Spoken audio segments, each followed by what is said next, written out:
May nabusog ka. Busog na. Ayan na naman kasi kinakain.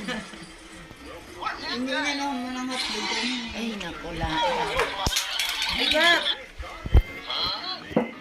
Mami, sasabihin ko, mami mo gusto mo na maraming Grabe pang-flowers to ha. pagati. Grabe, I love you. Galing naman ni God. Bait na talaga naman. Wala ka na bang lips na ganyan? Wala na, ito lang naman.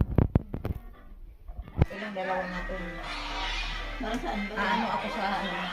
Hindi masyado kasi itong kulang brown.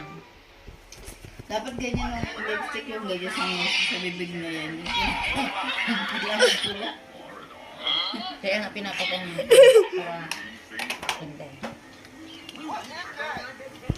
Mag-order nga ako ng nanay na iba.